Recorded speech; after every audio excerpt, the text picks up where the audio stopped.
sunt eu, vecina ta. Și acum pun la înmuiat în rom niște stafide. Probabil vă gândiți, sigur facem un desert. Nu, n-ați zice. De data aceasta o să fac pateu de casă, ficat de pui și pâine. Cea mai simplă rețetă de pâine e și cea mai bună. Am ajuns la această concluzie după multe eșecuri, multe procese sofisticate de dospire, de frământare și așa mai departe. Tot simplu este cel mai bun. Întotdeauna. Și am găsit o rețetă universal valabilă dacă folosiți făină 650, tip 650. Aceasta e cea mai bună pentru pâine și pentru buget. Dacă vreți să fiți mai șmecheri, folosiți din aceea tip 0 sau tip 00. Dar pe buget, tip 650, 1 kg, 1 leu și ceva, poate chiar 2, depinde. 500 de grame de făină, 7 grame de drojdie uscată. Pe ambalaj îmi spune că nu necesită dizolvare înainte, dar eu am făcut asta ca să fiu sigură că încă mai trăiește drojdia mea. Am pus aici puțină apă călduță, o lingură, 2 de zahăr și drojdia. Am amestecat puțin cu furculița și am lăsat, cred că 10 minute și aceasta este confirmarea mea că drojdia este încă bună. Chiar dacă pliculețul a fost nedesfăcut, nu se știe niciodată. Am mai încercat să fac odată pâine și drojdia nu era expirată, săculețul nu fusese desfăcut, dar nu a crescut, pentru că am dizolvat-o înainte și nu a crescut și avea și un miros mai ciudat. Deci probabil, nu știu, nu a fost păstrată cum trebuie în magazin, cine știe ce s-a întâmplat și am aruncat-o. Pentru că dacă o foloseam în pâine, nu mi-eșea nicio pâine, asta era clar. Și aici am cernut făina ca să ajutăm tot procesul de dospire și de coacere. Niște sare pentru gust. Și ulei de măsline. Punem și amestecul de drojdie. Nimic nu se compară, sincer, nimic nu se compară cu pâinea proaspătă. Cârligul pentru frământat. Și 300 de ml de apă din nou, călduță, fierbinte.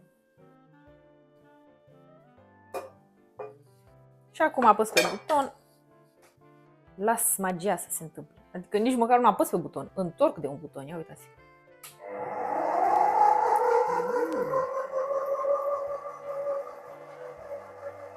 Este gata și aluatul. Ta-da! Simplu și rapid. Acum îl acoperim cu această cască de duș, folie.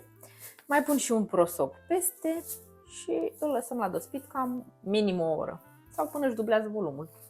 Ta-da!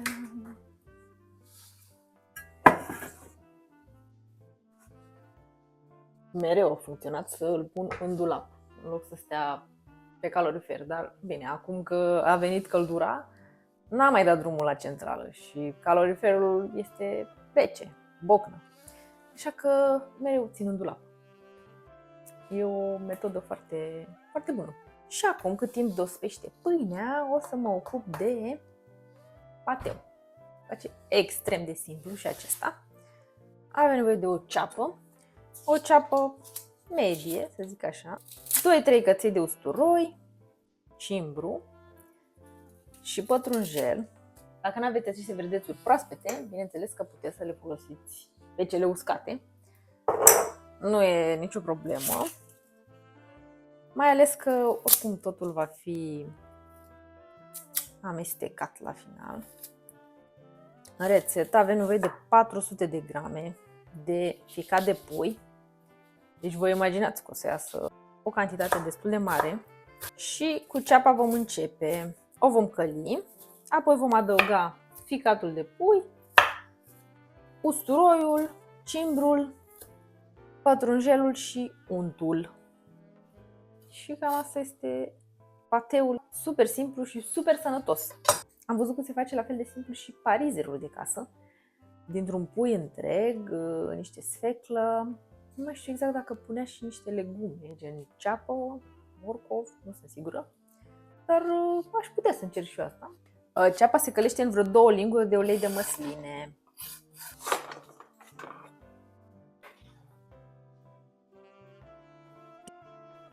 Usturoiul nu l-am tocat, pentru că v-am zis că o să se blenduiască totul. Și untul ghe. Puteți să folosiți și un normal, dar am zis dacă tot am unt ghe, e mai bine să-l folosesc. Pentru că, din nou, untul ghe este bun pentru prăjit, este și sănătos și untul clasic îl folosesc la prăjituri. Mă adăugăm cimbru, picăței și sare.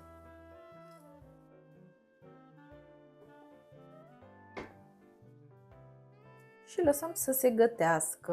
Am zis 10-12 minute. Important este să se gătească ficăței, să se pătrundă și apoi lăsăm la răcit tot acest amestec vreo jumătate de oră. După jumătate de oră pasăm cu blenderul și dăm la frigider. Și după ce s-a întărit avem un pateu extraordinar, natural, delicios. Ta-da! S-au răcit, s-au prăjit. Și acum o să îi pasez. Mai aici, ca să fie mai ușor de blendat. Chiar îmi place ficatul de pui. Îl prefer în loc de ficatul de porc sau de vită. Mi se pare că au un gust diferit și mai greoi așa. Nu știu. Nu sunt preferatele mele. Nu știu dacă are și la fel de bun cu ulei de floarea soarelui sau chiar și de măsline. La urmă, uleiul de măsline este și el amărui, ficatul este amar. Nu știu dacă s-ar combina prea bine. Adică, ce-i drept, am și puțin ulei de măsline aici, dar nu la fel de mult ca untul. Și adăugăm și pătrunjelul. Și deasupra trebuie să pun și puțin unt topit. După ce o să-l pasez și o să-l pun în acea tavă. Și acum ultimele retușuri. Scurgem stafidele. Pentru cei cărora nu le plac stafidele, dau în cinstea lor. Și acesta este pateul. Are o consistență destul de cremoasă, dacă mă întrebați pe mine. Nu l-am mai pus în acea tăviță, pentru că mi-am dat seama că este prea mare și oricum trebuia să o acopăr cu folie. Așa este mai simplu cu această caserolă din silicon, care are deja capac și mult mai simplu de depozitat. Așa.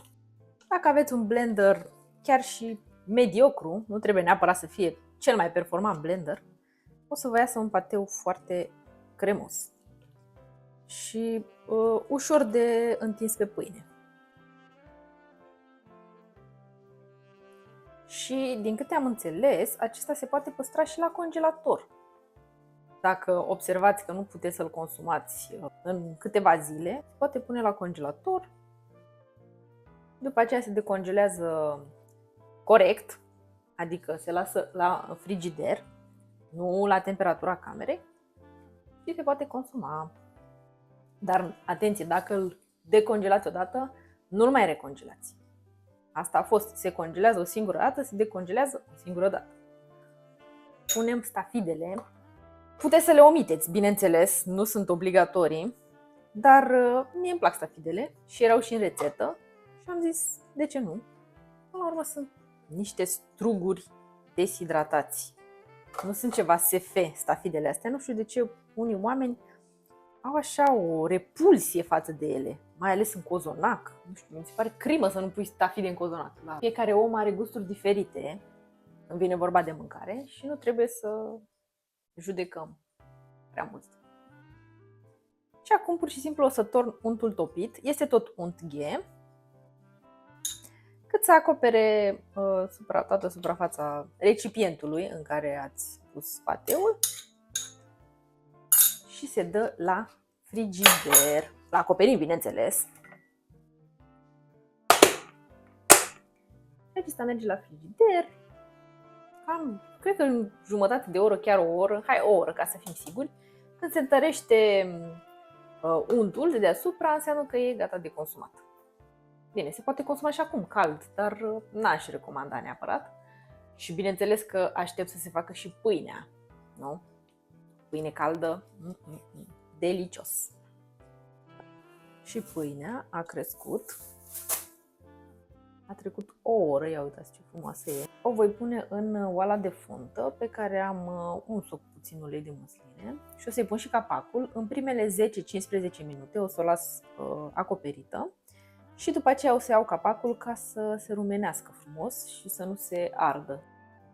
Am pus și ulei înainte în bol ca să nu se lipească. O să presar și puțină făină deasupra.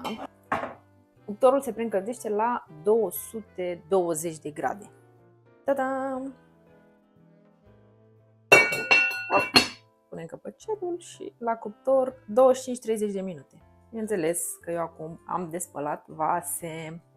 Am mai tot spălat pe parcursul zilei și mai spăl și acum. Ultima tură pe ziua de azi. Sper. Aici e totul în regulă, aici e doar ce se depozitează, recuzita. Asta trebuie să le pun înapoi în dulap. Da, revin cu pâinica. Încerc să fiu. Am emoții. Pentru că am făcut o mică greșeală și nu am încins înainte oala de fontă. În timp ce se preîncălzea cuptorul, trebuia să pun și oala de fontă ca să se încălzească, să se încingă și abia apoi să pun pâinea în ea. Eu am pus pâinea direct în oala rece. Și din această cauză a trebuit să țin pâinea mai mult.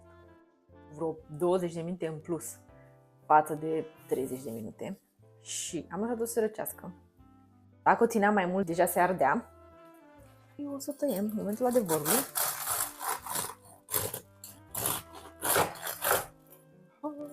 Da, este făcută. Doamne, ajută, Doamne! Încă e caldă. Și miroase a pâine. Hai să gustăm de aici. Și așa arată pateul. Vedeți, s-a întărit untul. Wow, perfect. Delicios! Doamne, ce crocant e coaja. Ador. Și miezul este pufos. Ia uitați. Bruschetă. Op! Mă rog. Bruschetă. Tradițional românească. Nu știu cine a inventat pateul, dar a făcut o treabă bună. Pateul de pui. Significat de pui. Și recomand carte.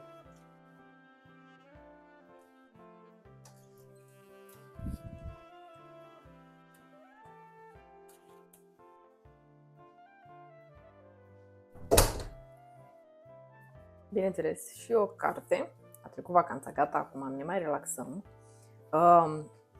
Ți scrisă de Gabor Mate, eu am citit până acum Când corpul spune nu, pe care am și recomandat-o într-un videoclip mai vechi. Și acum recomand o altă carte, Minți împrăștiate. Abia am început-o, e mai complexă. Sunt multe detalii la care trebuie să fii atent, dar merită, pentru că în această carte se descriu lucruri din viața de zi cu zi, originile și vindecarea tulburării de deficit de atenție. Cred că asta este, după depresie, o boală destul de comună a zilelor noastre și mi se pare destul de important să știm de bolile pe care nu le avem sau poate credem că nu le avem, sau bolile pe care le au alte persoane din jurul nostru, poate mai multe decât am crede. Și da, să ne autoeducăm cu astfel de cărți. Ce să mai spun, e foarte ușor să faci pateu de casă, sănătos. V-am zis, puteți să omite stafidele. Stați puțin. Aici mai am romul pe care l-am folosit ca să hidratez stafidele. Până data viitoare, vă las cu vecinele. Vecinele, Oleu!